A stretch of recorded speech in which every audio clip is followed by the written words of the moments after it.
ስደት ላይ ሆናችሁ ስራ አታችሁ ለምትንከራተቱ ልጆች የስራውን ሁኔታ ሳታውቁት እንደዚህ አይነት ስራ እያመጡ አንዳንድ እህቶቻችን ይህንን ስራ እንስራ የሚሏችሁን ልጆች ተጠንቅቋቸው፣ ወንጀል ውስጥ ሊያስገቧችሁ ነው።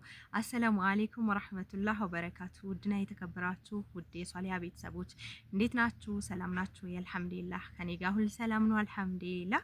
እንግዲህ ይህንን ፎቶ እዚህ ጋር እንደምትመለከቱት ማስታወቂያ በቲክቶክ የተለቀቀ ነው ያየሁት። ጥንቃቄ እንድታደርጉና ከዚህ እንደዚህ አይነት ሰዎች ጋር እንዳትቀርቡ።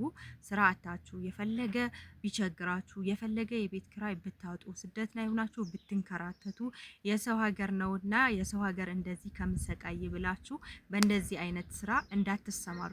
ምክንያቱም ምርጫው የእናንተ ነው። ይህንን ስራ ሲሰሩ ብትያዙ ምን ያህል ወንጀል እንደሆነ ከተያዛችሁ ደግሞ ቅጣቱ ምን እንደሆነ ግልጽ ነው። ሁላችሁም ስደት የሆናችሁ ልጆች ታውቁታላችሁ።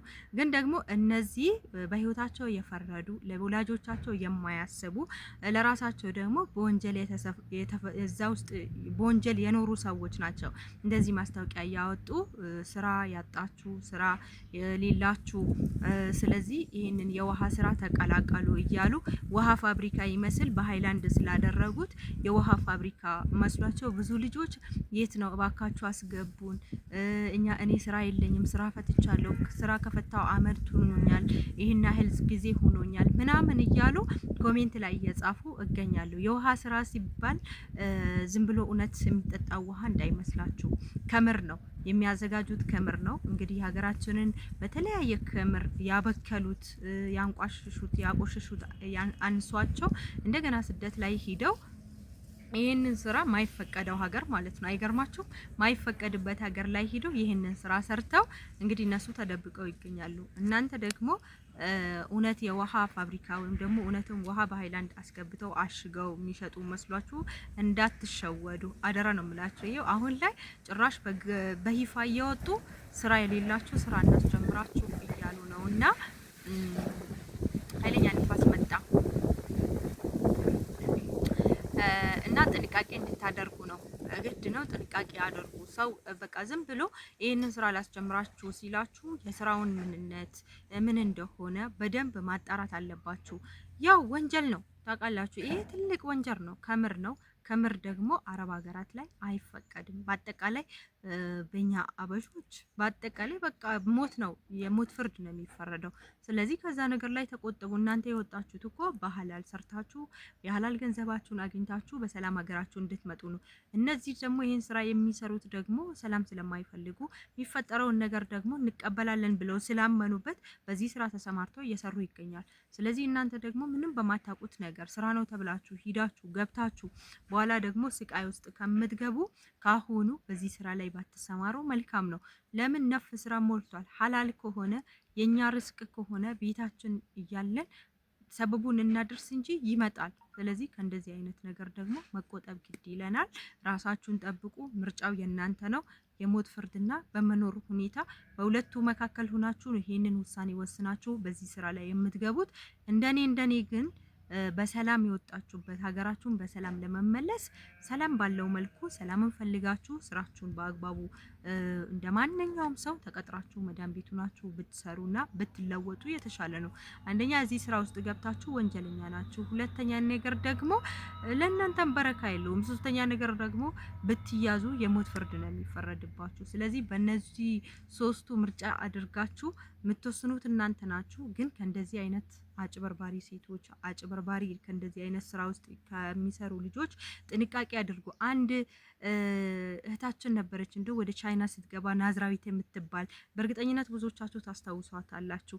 እሷ አሁን ወደ ቻይና ስትገባ በጓደኛዋ ምክንያት ነው እንግዲህ ክምር ይዛ ስትገባ የነበረችው።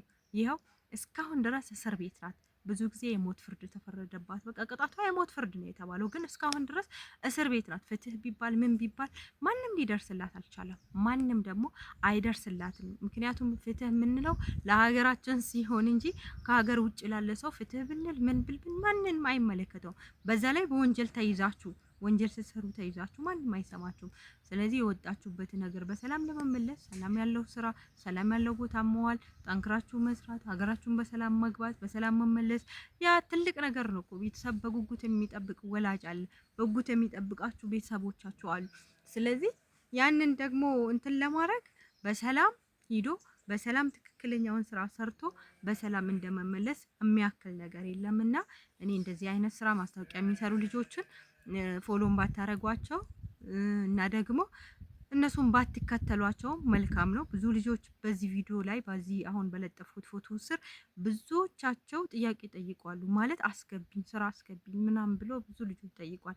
የስራውን ምንነት ስላላወቁ ነው። ቢያውቁ ኖሮ ይሄን አይሉም ነበር። በቃ አረብ ሀገራት ይህንን ስራ ሲሰራ የተገኘ ሰው ወንጀለኛ ነው። ስለዚህ የሞት ቅጣት ነው የሚቀጣው። እንደዚህ አይነት ነገር ብትጠነቀቁ ለማለት ነው ወዳጆቼ፣ ሌላ ነገር አይደለም። ያው ራሳችሁን እየጠበቃችሁ፣ ራስን መጠበቅ አንድ ነገር ነው። ያው በጓደኛ በተለያየ ዙሪያ በተለይ ደግሞ እንደዚህ ሶሻል ሚዲያ ላይ የሚመጣን ስራ ማንነቱን በደንብ ሳታውቁት ዝም ብላችሁ ዘው ብላችሁ ገብታችሁ ህይወታችሁን አደጋ ላይ እንዳታደርሱ ለማለት ነው ቤተሰቦቼ። ይህንን መልእክት ሼር አድርጉት። እዛ ኮሜንት ላይ ብዙ እህቶቻችን አስገቡኝ የሚሉ ልጆች ስላሉ እባካችሁ ይህንን ቪዲዮ አድርሱላቸው። ሌላው ደግሞ ያው ሰሞኑን አዲስ አበባ እንደነበርኩ ታውቃላችሁ። ከምርቃት በኋላም አዲስ አበባ ነበርኩኝ። ትላንትና መጣሁኝ።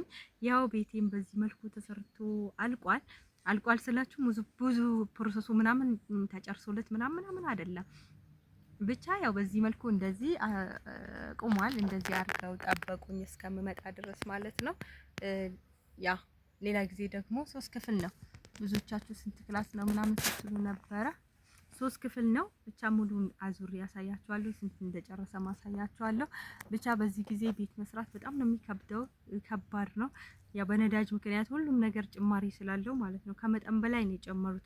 ሁሉም ነገር በነዳጅ ስለሚያቀርቡት ከመጠን በላይ ነው የጨመረው። ብቻ በዚህ ጊዜ ባትሞክሩት የተሻለ ነው። አልሐምዱሊላህ እኔ ደግሞ ከጀመርኩት አላቋርጠውም ብዬ ነዳጁ እስከሚወርድም ምናምን አይታወቅም እያልኩኝ ያው እስከዚህ ደርሷል። ገና ከዚህ በላይ ደግሞ ካወጣሁት ወጪ በላይ ደግሞ የሚያስወጣ ፕሮሰስ ይቀረዋል። እንደምታዩት ነው ሳጋና ቆርቆሮ እንጂ ሌላ የተደረገ ነገር የለም። ከዚህ በኋላ ውሃ ሊካለው፣ ጭቃ አለ፣ ግርፋ አለ፣ ቀለም አለ፣ ቻክ አለ፣ ቦርድ አለ፣ ብዙ ነገር አለው ከዚህ በኋላ ማለት ነው። ስለዚህ ከዚህ በኋላ ከተሰራበት በላይ የሚያስፈልገው ወጪ አለ። ስለዚህ አላህ ደግሞ ቁዋውን ይስጠን፣ አላህ ደግሞ ያው ጉልበቱን ይስጠን። ሌላ ምን ይባላል?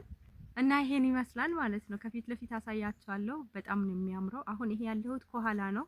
ከፊት ደግሞ ቪላ ቤት በሚባለው ነው። ቪላ ቤት በጭቃ ትላላችሁ። ያ ሰላም ቪላ ቤት ነው የሚሉት እንግዲህ። ከፊት ለፊት ሁኜ ደግሞ ሁሉንም አሳያችኋለሁ። በጣም አሪፍ ነው፣ ደስ ነው የሚለው ወላሂ ሀቂቃ በጣም ነው የሚያምረው። ከፊት ማለት ነው። አሁን ይሄ ከኋላ በኩሉ ነው። ከኋላ በኩሉ ብዙ እንትን አይደለም። ከፊት ለፊት ስታዩት እምር ያለ ነው። ብቻ ደስ ብሎኛል። አልሙሄም ያ ይሄን ይመስላል ልላችሁ ነው። የመጀመሪያውን መልእክት ደግሞ ለእህቶቼ እንዳይሸወዱ ሼር አድርጉላቸው። ያው ቤታችሁ ሲሆን የራሳችሁ ንብረት ሲሆን ምናምን ደስ ብሏችሁ ምንም ላይ ትቀመጣላችሁ።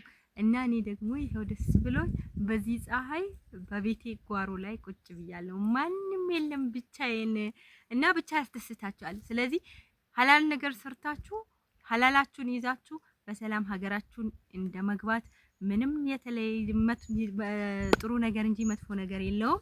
ስለዚህ በሰላም እንደወጣችሁ በሰላም ሀገራችሁ ግቡ ለማለት ነው ወዳጆቼ። ይሄን ይመስላል ቆይታችን። በሌላ ጊዜ በሌላ ቪዲዮ ተመልሰን እስከምንገናኝ በያላችሁበት ሰላም ሁኑልኝ። ወሰላሙ አለይኩም ወራህመቱላሂ ወበረካቱ። ባይ ባይ።